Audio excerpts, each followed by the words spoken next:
106.7 Energy FM. Same pero iba. Ay, Ibang-iba. Ibang mga tugtugan talaga Ang napakalupit. ganda, no? Alam mo, Iba. iba talaga. Iba yung feels today. Like parang, Parang halos lahat talaga wala, kumbaga sa ano, walang tapon. Walang tapon. That Ano to? ganon. Grabe, kaya yung mga ibang makapaggapo natin dyan ha. Jim Ship po ang inyo napapakinggan ngayong pong programa. At sound trip muna tayo, no? Lupit. Yes. Naku, sa kabila ng sound trip, kailangan ihalo din natin ng konting drama. Tama, dahil ngayong Lunes, partner, huwag natin patagalin dahil ang drama ngayong pong Lunes. Story time mo na. Eto na ang ating story time. Ay nako, eto. Alam mo yung nagte-trending ngayon, Jim? Ano? Yung tungkol sa 299. 299 nga ba yun na engagement ring? Oo nga na, ano, na-picture ng ano? Yes, eto ngayon ang sinasabi niya. Jim Shi, relate lang kasi ako dun sa kumakalat ngayon na chika tungkol dun sa murang engagement ring. Ako kasi ang nagbigay naman ng ring na hindi naman ganun kamahalan, pero sakto lang, wala lang kasing brand. Okay. Eto nga raw jowa niya, medyo mahaba no? Yung jowa niya, Jim, meron talagang gustong Okay. brand. Okay, so hindi natin sasabihin. Siyempre yung Kilala brand na yan. yun. Malamang. Kilala itong brand na to. Ngayon, hindi yun yung binili ni Guy. Pero may kamahalan din naman itong binigay. Ngayon, Kaso walang alam brand. wala lang brand. Okay. Ang tanong niya ngayon, itutuloy niya pa ba? Kasi kinuwento niya sa mga friends niya at na-ekis yung mga friends kay ate girl. Medyo na heartbroken kasi itong si Guy dahil Siyempre naman masakit yun sa... grande itong proposal, Jim. Tapos binigay yung sing-sing. Nangingi pa ng certificate itong si ate mo, girl. O resibo. Para resibo, papati resibo. Oo, ngayon, na-hurt siya. Parang hindi niya ina-expect na ganito pala yung ugali nitong Grabe, no? Si ate girl. mo, girl. So, anong masasabi natin Kung doon? ako, automatic agad, wala yung kagad. Hindi kasi parang grabe, doon ba nakikita? Hindi niya sinabi rito kung gano'n na sila katagal. Oo. Pero doon ba nakikita sa brand lang? Alam mo, ako, Isa sa pinaka... ito, dapat niya itanong ko sa ito dahil yung girl yung ano eh. Ikaw ba partner sa ganyan? Sa brand ka ba titingin? Hindi sa effort ng tao? Wala sa, hindi, sa totoo lang walang halong charot. Hindi ako tumitingin sa brand. Oo. Tsaka hindi mo naman kailangan ng mamahalin eh. Di ba? Ang importante doon, nag-propose siya eh. Binigay niya Yun lahat. siguro pwede natin to i-relate dun sa yung nag-post, di ba? Yung 299 na engagement ring. Eto naman, ang kaibahan kasi nito, ito brand. Yun kasi yung murang halaga. Halaga. Ang sinasabi kasi nung iba, no, kung kilala ko yung lalaki ng matagal na panahon and alam ko yung capabilities niya, kumbaga, kung ano estado ng buhay. alam ko naman na kaya mo bumili ng sing-sing, pero ba't binigay mo sa akin ganito? Siguro doon, medyo... Pwede Oo. pag anong babae doon. Pero, sumatotal, ang sing-sing ay symbol lang po. Oo. Hindi ito yung ibig sabihin, hindi dito magde-define kung ano nga ba ang relasyon ninyo, kung magtatagal ba o hindi. Hindi. Kasi parang nakikita ko kasi partner sa mga ganyan eh. Di ba parang it's a matter of value kung magkano ba bili mo. Oo. Doon nakikita eh. Hindi yung, sa akin kasi partner, hindi importante yan eh. Kung bakit kailangan, kung ano lang kaya ko. Tsaka sa brand talaga, ano ba? Kasi kung ano lang kaya ko, yun ibibigay ko. Paano pag halimbawa partner, pag sinabi ko na, alam mo may pera ko, pero ang binigay ko ito lang, doon ba magkakaroon ng gulo? Depende sa tao eh. Kasi diba, engagement pa lang yan. Oo. May pinaghahandaan pang talagang kasal para sa simbahan na mas mapapagastos ka. Baka mo doon bumawi. Oo. Di ba? Maaari. Baka doon bumawi. Maaaring ganun, Diba? no? Pero kasi, di ba, ang paniniwala nila kapag engagement ring, kumbaga, ibinibili mo yung babae. Sa ibang mga kultura. Ibang aspeto. Oo, parang gano'n. Di ba? Kumbaga, eto alay ko sa'yo para mapasagot kita ng oo sa habang buhay na pagsasama. Kaya mahal ang engagement ring. Kung ako lang naman kasi, Ano ba yung binigay sa'yo? If ever. Ikwento mo sa'yo. etong engagement ring, eto yung mahal. Mahal. Mayaman. Hindi. Papadala kaya mo pa pala. Mahal yung engagement ring, pero wag ka yung wedding ring namin. Mas mahal pa. Ano ka? 2.5 lang to, silver to. Maniwala kayo sa hindi. Hindi to white gold. Pang picture lang talaga to. And alam nyo ba, yung sing-sing na to, binili namin the night before the wedding. Dahil nakalimutan namin bumili ng singsing. Pumunta lang kami sa SS Singsure. So, wala namang problema. Wala namang... Para sa akin, wala nang kaso kapag wedding ring. Kasi sa akin, kasi partner, doon babawi. Ako, nakikita ko doon sa Oo. nagdadrama na baka doon siya babawi sa pagdating na sa kasalan. Kasi ako ganun ako eh.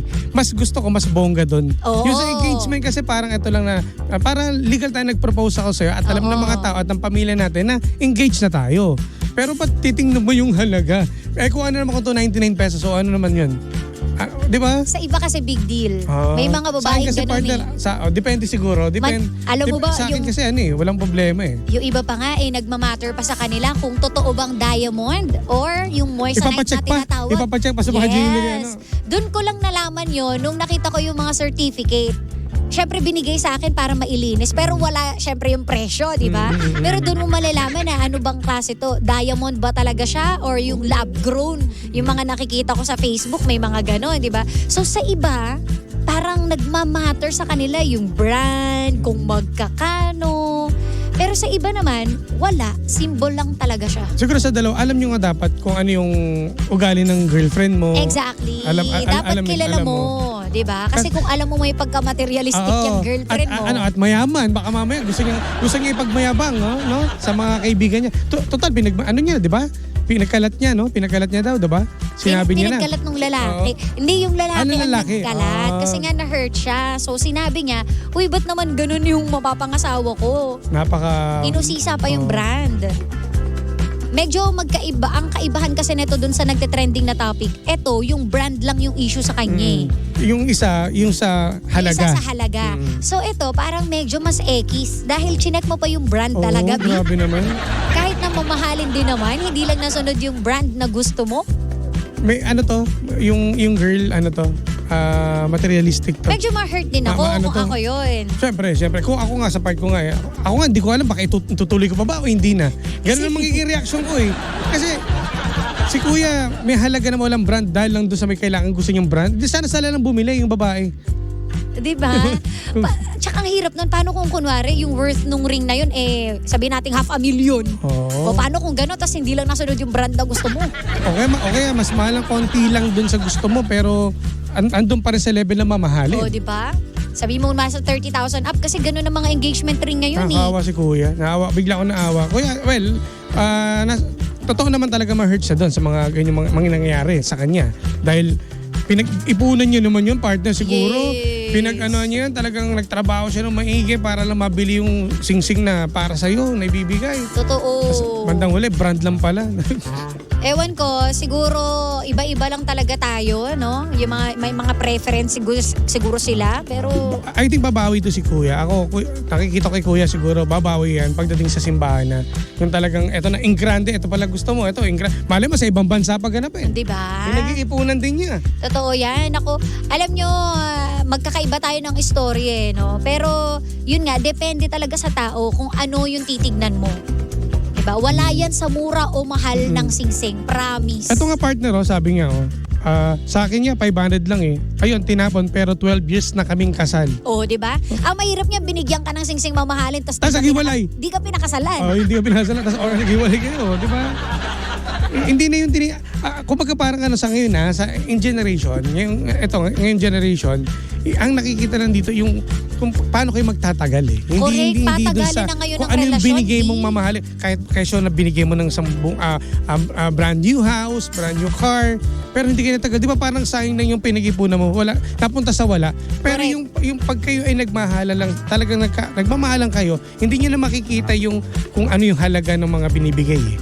Kumbaga, mas kailangan nyo, mas nakikita nyo dito, dapat dito, yung future nyo na magkaroon kayo ng magandang pamilya. Totoo yan. Gusto nyo bang manood ng Rewind? Panoorin nyo. Diba? Yan naman tayo. Alam mo, yan yung nakakalimutan siguro ng ilan sa atin, no? Ang masyado nating pinaghahandaan ay yung wedding. Pero yung marriage, hindi natin pinaghahandaan. Diba? Yun eh. Yung lifelong commitment, Yes, hindi nyo pinaghahandaan. Mas nakafocus sa kung gaano ka-ingrande, kung gaano kamahal yung mga bagay na gagamitin. After naman ng program, wala Wala na. na, tapos na. Kumbaga, nandun na naman. Kumbaga, part na, no, yun nga nakikita rin na gets mo ako na doon sila lahat tumitingin sa mga kung ano yung nakukuha lang nila, yung value ng alam mo, singsing, kasal, pero yung relasyon, di ba dapat yun ang dapat nating pinagkakaingatan at dapat solid. Yes. Pinapakita natin sa buong mundo o sa pamilya natin, sa angkan natin na ganun tayo magmahalan. Hindi lang dahil sa pera. Totoo. Diba? Yun eh.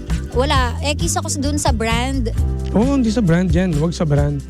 Kasi meron bang magpapakasal na tatanungin mo, uy, anong gusto mong brand ng Surpreso singsing? nga eh, di ba? Bibigyan kita ng engagement ring, ano bang bet mo? Surprise ka nga dapat dun Unless eh. may mga scripted na Pwede, oo. pwede yun. Di ba sabihin natin, oy, bigyan mo ako ng singsing. Depende sa pag-usap niyong magkarelasyon, di ba? Pwede, Minsan ganun pwede na, kasing ganun. Alam mo, darling, gusto ko ganito yung magiging engagement. Oo. May mga open, meron naman kasi Yes. magkarelasyon na open naman sa isa't isa. Oo. At meron namang isa namang magkarelasyon Na-surprise talaga. Oo, susurpresa ka na talaga na ito, binili ko para sa. Kasi di ba mas maganda ngayon yung merong May element of surprise. yung maiiyak ka, hindi scripted, di ba? Oo. Yung iba kasi nag-uusap ni. O ito, ibigay mo sa akin para maganda pang post sa Facebook. Diba, para lang may pagmayabang, hindi dapat hindi dapat gano'n na may gusto tayo, gusto lang natin pagmayabang sa lahat. Pero, diba, yung pagmamahal nyo dapat nga nakikita nila, hindi yung Yun na lang, no? Mag-focus tayo. Hindi lang to sa kayamanan ng magiging asawa mo, na ay mayaman to, kaya maganda bibigay sa akin. Yun yung kinakwento eh.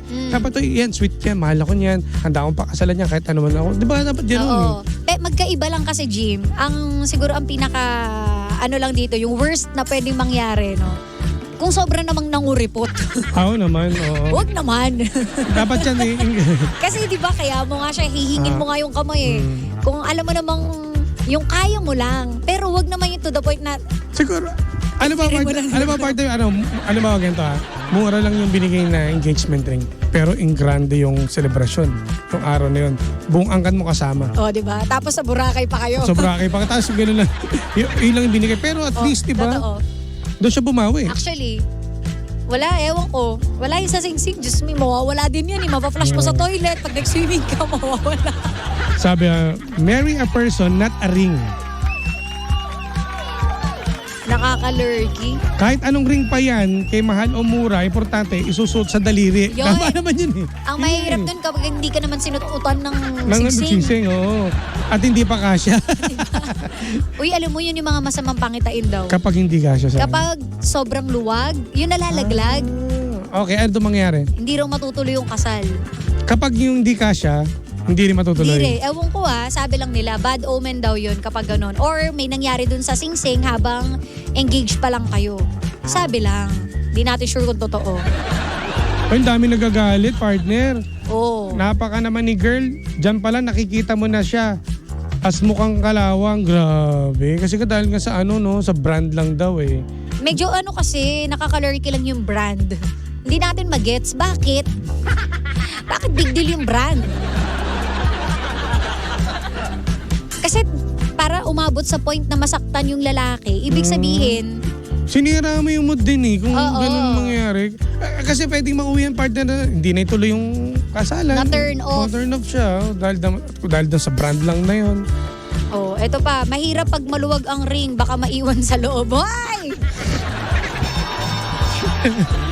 Hoy! Kaya kung sa inyo, sukatin nyo mabuti. Oo. Bago nyo bilhin yung ring, ha? Correct. Ay nako, yun lang. Hindi sa brand nakukuha yan, ha? Yun lang ang mga pangga. Totoo, wala yun sa sa singsing. Wala yun na sing-sing. Kung magtatagal kayo, edi mas maganda. Kaysa yung sobrang mahal ng singsing nyo, tapos maghiwalay din kayo. Sayang lang effort. I love you, lihim ng liham. Hindi po lihim ng liham to. Anong drama mo to? Ang problema lang kasi dyan, sa mga issue ng singsing, lahat ng tao, feeling nila may pakialam sila or may say sila kahit na goma lang binigay sa girl, wala tayong pakialam. Pak! Or kaya part na to, baka daw, kaya daw gusto may brand para pwede daw masangla. Hoy, bawal yun Tsaka bakit nyo, ewan ko yung ibang mga nagpo-post ng ganyan, ba't nyo i-expose yung mga mapapangasawa ninyo? Oo nga no. Di ba? Kasi nag-open lang kayo na pakialaman yung buhay ninyo. Dapat di nyo pinopost yan sa Dapat Facebook. private yan eh. Yung babaeng nag-post, hindi ko alam lalaki ba siya or whatever. Ay, okay. Kaya nga nag-trending siya eh. Dapat hindi na, dapat i-private nyo na lang pang maganyan. Oo. Kayo rin pwede yung demanda yun, no? Pwede magdemanda yung... Hindi mo naman madidemanda. Bagay, Hindi mo madidemanda. Hindi, no? Walang ano. Diba? Walang- Lalo na yung may mga masasamang sinasabi, yung mga basher na, syempre wala tayong magagawa. Opinion na nila yun eh. Tsaka Once na may pinost ka, wala. At saka wala namang ibang magpapakita ng totoong account doon eh. Pero ibabash ka talaga, wala. Yun ang mahirap. Kasalanan niya. Wala na lang, walang pakialamanan. Period. Dapat hindi lahat ng nangyayari sa buhay natin ipinopost natin sa Facebook. Dapat may limit. Baka nakawang ka pa sa singsing mo. Ayan na kuya. Oo, ayan na, Nasa iyong kuya. desisyon pa rin yan ha. Ay Kung nako. itutuloy mo. Pero kung tatanong mo kami, mahirap kasi magsata eh. Basta wala yun sa singsing. Oo, wala sa Period. singsing yan. Maninindigan ako sa Sobra. wala sa singsing. Wala. Hindi basehan ang singsing. Period. Away yan. Pag Doon lang ako at mananatiling yun ang aking statement. Sana matauhan din si girl. Malamang napanood niya yan.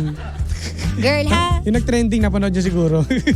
baka ano to, pwedeng masangla DJ Sheena kaya gusto ng may Yun nga brand. baka magbago isip Baka, niya. maari. Sila yun. Basta ako, wala. Wala yun sa singsing. Basta kay kuya, wala kami masasabi. At least binigay mo Oo. yung yung effort mo dito para lang. Okay na yun. Okay na yun. Di ba? Uy! O dahil dyan, Mabait ka. mahirap naman nun. Mahirap i-explain eh. No? Hindi importante ang ring talaga. Ang importante yung pagmamahal. Huwag tayo iyak. O dahil dyan, tapusin na natin to, no? Panibagong drama na naman ang hindi natin nasolusyonan, pero ating napag-usapan. Kaya masasabi ng James dyan ay, anong drama mo? Anong mga drama ninyo? Kung may mga drama kayo katulad nitong si Kuya, naluhaan ngayon, no? Dahil siya ay nasaktan. Kaya mo yan kuya. Pwede mo kaming i-message sa Sheena1067. At sa akin po DJ Jimbo, balitaan mo kami. Baka magbago ang isip nun. Malay mo, di ba? Suyuin mo lang. Or tanungin mo, baka malay mo naman may nagsulsul lang din dun sa girl. Baka may mga... Uy, dapat hindi yung brand na yan. Dapat ito. Baka may mga, alam mo yung mga mayayaman din kasing friends ang jowa mo. Natin sure. Sige. Eto na. Sana maayos kayo. Sana magkaayos ha. Susunod na, The Monarch of Philippine Radio. Walang iba kundi si Kuya Chico. Kaya naman, chill lang at tutok lang mga panggawa lang maglilipay. At syempre bukas panibagong drama na naman ang ating ibibigay. Huwag kayong mawawala mga pangga. Truly, nakasabat na kapili niyo pangga nag-iisang pabebot na si Sheena. At ang inyong Jimbolicious DJ na si Jimbo. Dito lang yan sa programang Anong Drama Mo? No number 106.7 Energy FM. Panggawag sabihing radyo, sabihin mo.